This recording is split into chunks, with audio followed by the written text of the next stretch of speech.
What are you seeing out of Lindley when you study them?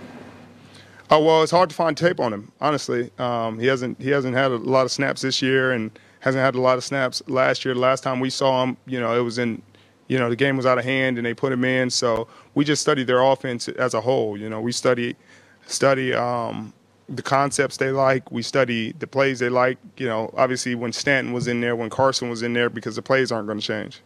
But do you start drilling when you see a depth chart quarterback come up? Not in this league.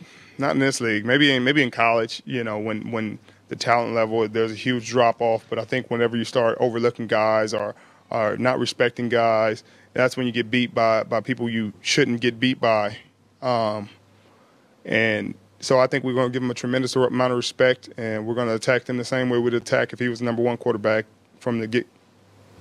It seems like with all the changes that they have, and they do have deep playability if Larry can get down the field, but that maybe their offense is a little bit more herky-jerky than in years past. Does that impact you on the defensive side if they're not finding a smooth rhythm of the game?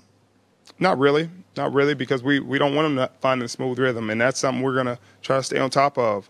We want to knock off their rhythm. We want to get in rhythm ourselves.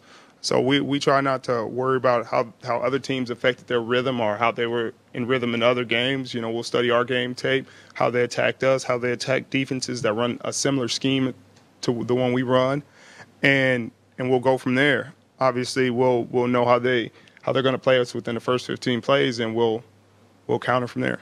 What dangers are there in facing a quarterback you don't have a lot of tape on? I guess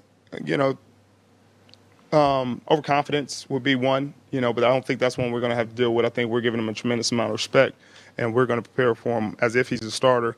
But I think some teams will be overconfident, not having tape on him, not thinking they have to worry about him, and then a quarterback can come out and make some throws that you weren't expecting him to make and, catch people off guard. But I don't think we're going to be caught off guard because we're very ready for what he has to offer.